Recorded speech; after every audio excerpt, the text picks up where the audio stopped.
Well, welcome back to session 2 of From This Day Forward. Michael Michelle Metcalf back with you again. I'm so excited to be with them, aren't you? Yes. And I'm excited to be with you. Oh, thanks. So we're getting ready to get into session 2, Fighting Fair. Last session, we actually talked about seeking God and the importance of seeking God, seeking your number 1, who is God, with your number 2, who is your spouse. And if you haven't already started praying together as a couple, I really want to encourage you to get started in that. As we learned, it's really, really important.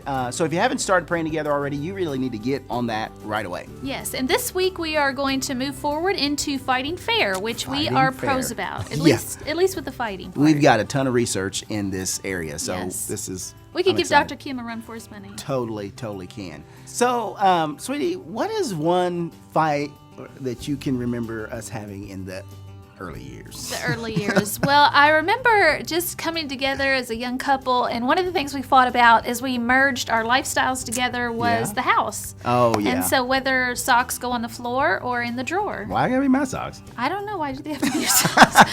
But anyway, I remember one time with the dishes. Oh, Do you remember yeah. the dishes? Well, here's the deal. Because I love to cook. Yes. I like to cook, and I'm pretty good at it, by the way. You are. And what I would do is I would cook this big meal, but I didn't like actually cleaning and washing the dishes, so I'd cook this meal and I'd leave the dishes in the sink for her to do. So I would come into the kitchen and there's all these pans with this stuck on food, and you have to scrub it and all of that. Eventually I got tired of it, so I just started stuffing them in the trash bag. In the garbage. Yes, and Yeah. eventually we ran out of dishes. Every single thing we owned, plates, spoons, forks, knives, Yes. pots and pans, we threw them in the garbage because I wasn't going to clean them. Yes, and I wasn't going to clean them. So how we resolved it is we just threw them away. I mean, they Threw 'em in weren't the trash. Pampered Chef or anything. They were cheap, Yeah, but we thank just God threw for them in the that. trash. But since then, we've learned yeah. to be more sensible. We've learned to be a lot more sensible. And if we're in this for the long haul, which obviously we are, we've learned that we've got to learn how to fight fair, and we can't really do things like that. Right. So here's the deal. Now that we've kind of bared our soul and put all of our garbage out there, Yes. literally, we want you to talk about it as well. So here's the question. Do you typically fight fair, or do you typically fight unfair? Dirty. So talk it over.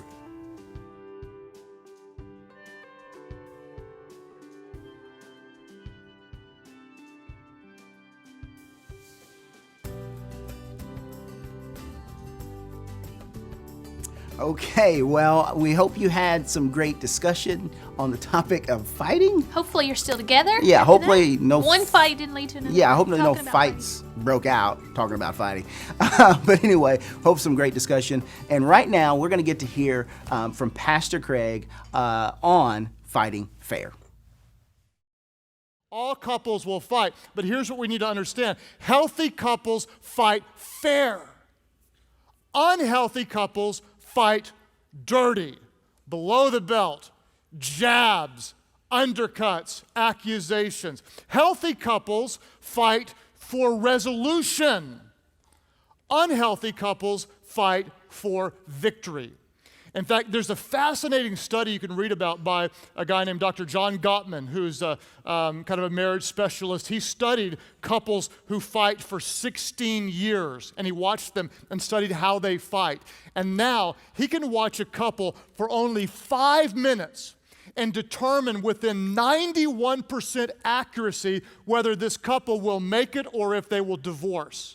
Because he says it's all about how you fight. It's not if you fight, but it's how you fight. And as couples, we are going to seek God and we are going to fight fair. And our verse today I want to focus on is found in James chapter 1, verse 19 and 20. And Scripture says, everyone should be quick to do what? Say it aloud. Everyone should be quick to listen. Come on, everybody work with me. It's no fun without you. Everyone should be quick to listen. And what else? And slow to speak. And what else? And slow to become angry, for a man's anger does not bring about the righteous life that God desires. I want you to watch as we look at James 1:19 and break it down. How one verse inspired by God through His Holy Spirit can bring healing and teach us not to fight dirty, but instead to fight fair. Here's 3 rules to fight fair. First of all, we need to stop. We're in a fight. Things are escalating. We need to stop, to listen, carefully. Because so often we don't. James 1:19 is very clear. Everyone should be what? Say it aloud. Everyone should be quick to listen. But what are we often quick to do? We're quick to speak, aren't we? We're quick to argue back. We're quick to make a point. We're quick to throw a low blow in. We're quick to speak. And we need to be instead quick to listen. Here's a couple of things I learned in seminary when I took a class on counseling couples. And it was very, very helpful, very, very simple. And that is, in an argument, what we should do is we should repeat back to our spouse what our spouse just said. And what it does is it forces us to listen, and then it validates our spouse to know that he or she has actually been heard. And so what you're saying is this, and you repeat it back. And what that does is it keeps it focused on the issue at hand rather than escalating and we start fighting about how we're fighting rather than about fighting for resolution about the issue. The next step, and this is so huge, and men especially for you in a way to minister to your wife, even though you're upset and even though you're angry and even though she is kind of being what you do is you stop and repeat back to her, and you can validate each other's feelings by saying, I understand why you would feel this way when I do whatever. I understand why you would feel this way. And you don't have to agree with the issue, but you can validate the feelings. So what you're saying is, when I did this, repeat back what was just said, it made you feel neglected or undervalued. And suddenly what you're doing is you're really keeping it on the issue rather than doing what we so often do is fighting about what we just said and letting the issue get buried somewhere in our inappropriate behavior. Stop to listen. What are you saying? I value what you're saying. I want to hear you and not just you hear me. Second thing Scripture teaches us is to guard our words faithfully. Guard them faithfully. Everyone should be quick to listen and slow to speak. Slow to speak. I love Proverbs 21:23. Scripture says, watch your tongue. And somebody say this aloud. Somebody, watch your tongue and keep your trap shut. Keep your big mouth shut, and you will stay out of trouble. Okay? That's a great verse. Not a great verse to quote to your spouse in the middle of a fight, but a great verse. Okay?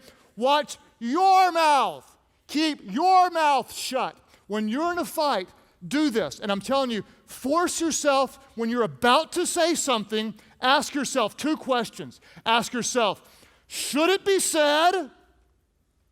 And ask yourself, should it be said now? Should it be said? If you're running late to the airport and your wife says, make sure the dishes are clean, and you're wondering, why would you want the dishes clean? We're late for the airport.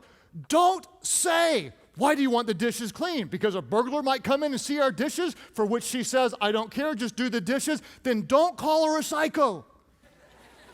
Don't do that. Yes, your pastor did that. Only once, but learned from it. Should it be said? Don't, and if the answer is no, don't say it because you can't take back your words. The next question is, should it be said now? Because there are some things that need to be said, but not in the middle of a fight. There are new issues that need to be introduced to work through, but not in the middle of the fight. You stay focused on the issue at hand, and you're fighting fair to work toward resolution on that one issue. So what Amy and I do, and we've done this for 21 years, and it's truly one of the most practical and helpful tips I can give you, is we work on our marriage during non-conflict times. And this is a tool I learned in seminary that we've done for years and years. We call it marital checkup. And what I do is I say to her, we've got the kids to bed, we've got an hour to talk, things are good. And I ask her, and then she asks me, what are 3 things that I do that bless you? And some of you may say, but I can't think of 3 things that the old bag does. No, you think of 3 things. And what that does is it leads to positive momentum in the conversation, and then it helps us to know what are things we actually do that's helpful. For instance, Amy's like, one of the most romantic things you do is give the kids baths and put them to bed. When you do that, that really excites me. I'm like, hey, scrub-a-dub-dub, 3 kids in a tub. Come on, get naked, kids, and scrub them up in the bed. Because it helps me to know, and I don't always know. The second question is, what are 3 things I could do that would be even a bigger blessing? So we've already got positive momentum, and then we give permission in a safe and loving context to talk about those issues that could make the marriage better.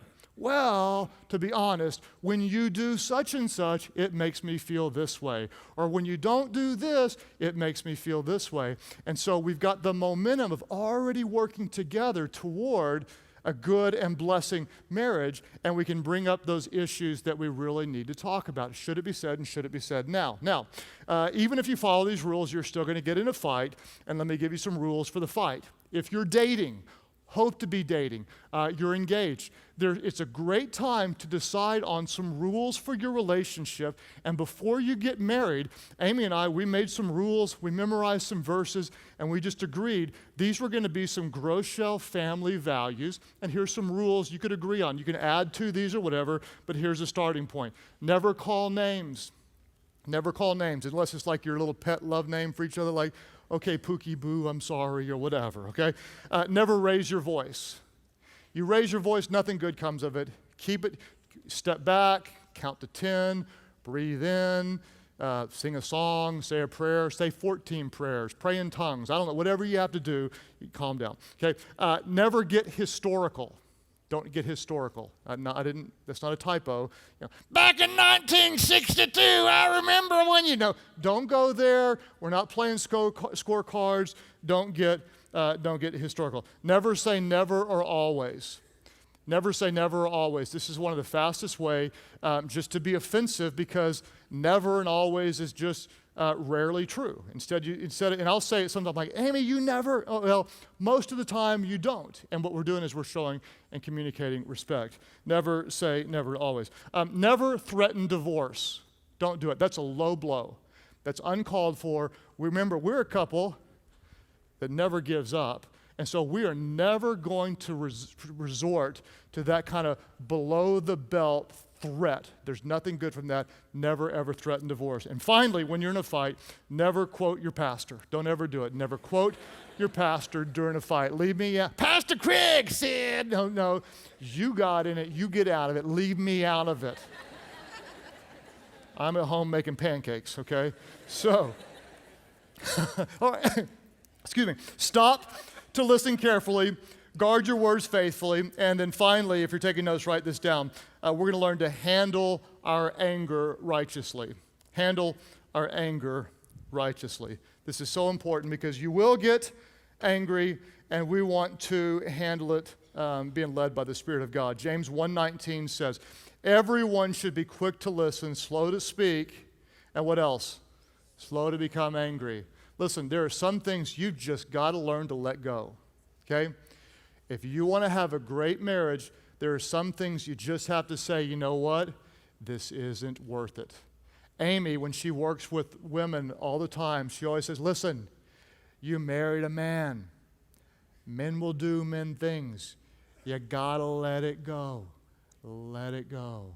Let it go. Let some things go. Be slow to anger. I love Ephesians 4:26 and 27. In your anger, if you get angry, do not sin. A lot of people don't realize, but you can get angry, and being angry is not a sin. It's what you do with your anger. In your anger, do not sin. Do not let the sun go down while you are still angry. Now, let me stop right there and say, some of you, if you just get this one point and nothing else we talk about, this can be one of the most life-changing principles for your marriage. Don't let the sun go down when you're angry. Don't go to bed mad. Don't go to bed with unresolved issues. The Bible says, and do not give the devil a foothold. Here's what I want you to think about. Anytime you go to bed with an unresolved issue, what you just did is you gave the devil a foothold into your marriage. Anytime. And it's that dramatic. Anytime you didn't work it out, You didn't forgive, you didn't talk about it, you go to bed, and guess what happens the next day? You wake up, and the little problem is a little bigger. And I'm telling you, I know there are a lot of you right now going, oh, this is a stupid, you don't know my husband, you don't know, the person I'm married to. I mean, he's got the gift of being a jerk, and all that kind of stuff. I'm telling you, what you have today started one day, sometime years ago, when there was an issue that you didn't work through. And over years, it compounded and it became more complex. And what you did is you cracked open the door by not working something out. Amy and I have agreed we will never go to bed angry. We will work it out. Now, to be honest with you, there have been times we've gone 5 days without going to sleep. Okay? Some of you know what I'm talking about. I mean, you have to work through some hard things or forgive, but we are not going to go to bed angry. No unresolved issues. We're going to fight this thing out, and we're going to stay on it because we are not going to let our spiritual enemy destroy what God has joined together. Now that we've heard from Pastor Craig on fighting fair, we've learned some things to do and some things not to do, name calling. So I shouldn't call you a turkey? That's right. And so we are going to discuss some of the things in regards to fighting fair. Yeah, I think, it's important to know what that looks like. For me, when I really think about what does fighting fair look like for me and between us, it's really when I don't get defensive. Because I have a tendency to get really defensive about, what are you talking about? Well, I should have done this, but you should have done this. And, well, I did do thus and such, so and so. And so for me, I have to really practically think about, I need to listen and practice not being defensive. So that's fighting fair for me. Yeah, and listening, guys, is not just hearing, but trying to understand and just show you care. So that's important to me. And then as a woman, I think not getting historical.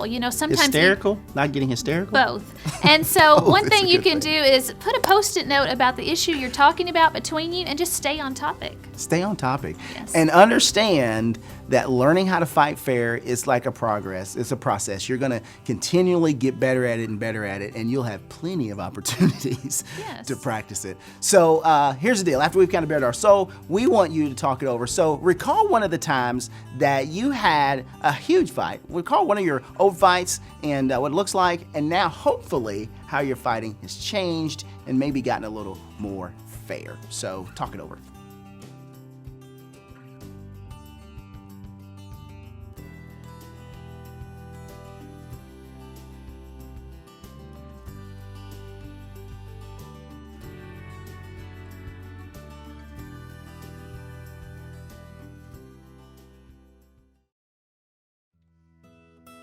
All right, well, I'm sure you had some great discussion on the Talk It Over question, sharing one of your early fights, and then hopefully how the way you fight has changed over the years and hopefully gotten a little bit better as we discuss fighting fair.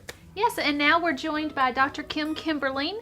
And Dr. Kim, on behalf of all of the ladies, when it comes to fighting fair, could you tell us what role good communication and listening skills play?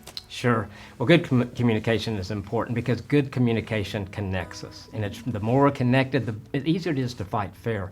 And so I think there's different types of communication. Sometimes we just do what I call talking communication. And, we can get through the day with that. What's our schedules? What we're going to have for dinner? But nothing really important. But we need connecting communication where we're able to talk about our feelings and our thoughts and our ideas and share at that level, because that's the kind of communication that really connects a couple. Listening is a big deal, and we sometimes don't do that very well. Statistics tell us that people can listen 5 times faster than someone can talk. So if Nancy's talking to me and I'm thinking about what I'm going to do when she finishes, and then when she finally finishes, I say, well, that's great, honey, now I'm going to go watch the game, she's not going to feel like I listened to her. If she's we're in a discussion and she's making a point, and the whole time I'm thinking about what my response is going to be because I've got this great retort that's just going to win the argument, and she quits talking and I do that, she's going to think I didn't listen to her. So yeah, listening's important. And so when we're in communication and Nancy's talking to me, I've got to listen to her. I've got to focus on what she's saying. I've got to look at her, and then I've got to be able to respond in a way that she knows that I heard what she said, and give her some feedback on that. Right. Even with us, I think that when I am explaining something to him, even more than hearing me or being able to say, I heard every word you said, but just caring, showing he cares and understands what I'm saying more than listening listening even, Sometimes in the counseling room, a couple will say, I said this, and another person said you didn't. And I've got to where I really believe both of them because we don't listen well. And so that really takes place in the counseling room, Yeah, too. well, Absolutely. I am totally at fault at that because it's like I am listening way down the road. I'm all the way down the street and she's still at home base. So that's really something I have to really be mindful and work on. Would you agree with that? Yes, I Got to would. focus. Got to focus. Absolutely. Yeah. Dr. Kim, our relationships are heavily built in trust. I mean, trust is really the foundation of relationship. So I'd like for you to share with us how trust can really help us to fight fair. Well, you're exactly right. Trust is so important. And every couple has that at some point. Sometimes we lose that a little bit. So we want to create an atmosphere for trust to grow. And the first thing I think is really that's important is just warmth. And that's really just the acceptance of the other person, accepting their thoughts and their feelings, the things they say. And really, from a Christian perspective, it's really just letting them be who God designed them to be. And the next thing I think would be genuineness. For what we say, that our spouse trusts what we say. They know that we would never lie to them, that we would never deceive them, that they know what we say is really coming from our heart, and we've let them see our heart, and so that genuineness is there. And then the other thing I think is empathy. Someone once said empathy is walking in someone else's shoes without stepping on their toes. And so I think in our marriage, it's me looking at something and say, how does Nancy see this? What does this look like from her perspective? And how is that perspective different from my perspective? And not judging that. And so if I'm able to do that, then I think I'm able to connect with her. I think I'm able to listen better to her. And so we built an atmosphere and a foundation of trust in our marriage relationship.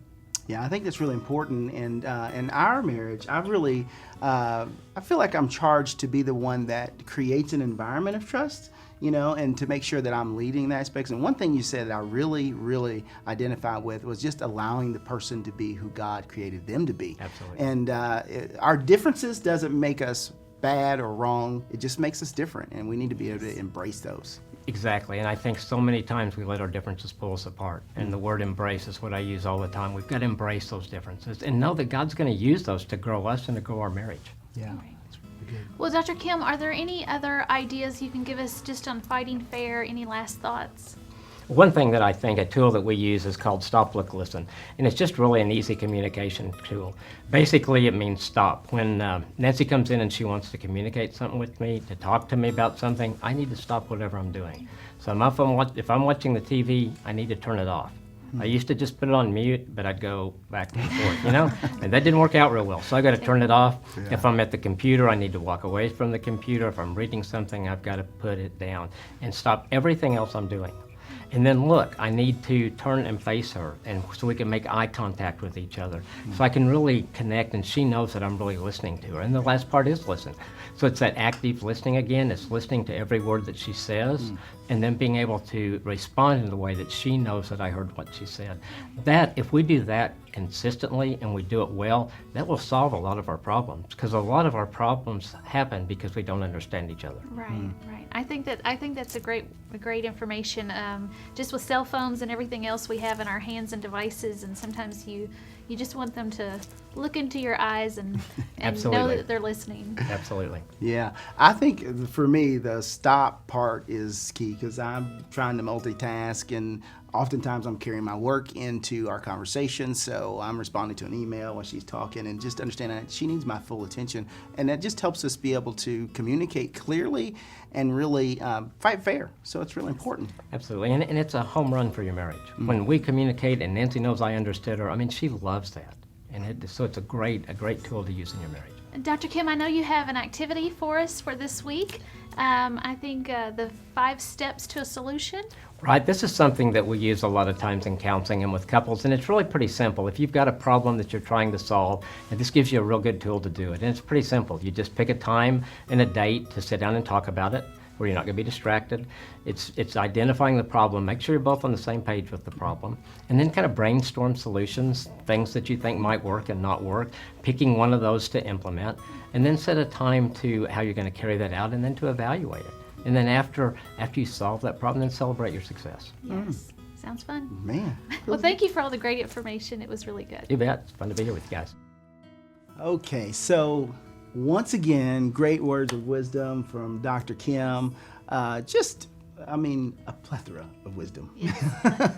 So as we wrap up with some final thoughts on fighting fair, here's what I want you to take away from this. I want you to really strive to take some of the activities and put them into practice. And fighting fair is something that we're going to learn how to do over time. And as I said before, you're going to have plenty of opportunity to put these things into practice. Yes, to practice your skills of fighting fair.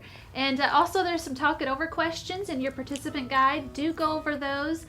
Take the next steps. Do the activity that Dr. Kim talked about, the stop, look, and listen, and also the 5 steps to a solution. I really like that one. Yes, there's really good information. Yeah. Going to put that into practice. And so we're wrapping up Fighting Fair. And here's the deal. When you see us next time, we are going to be talking about the subject of having fun. Woo woo! up in here. Yes, So we'll see you next time on From This Day Forward.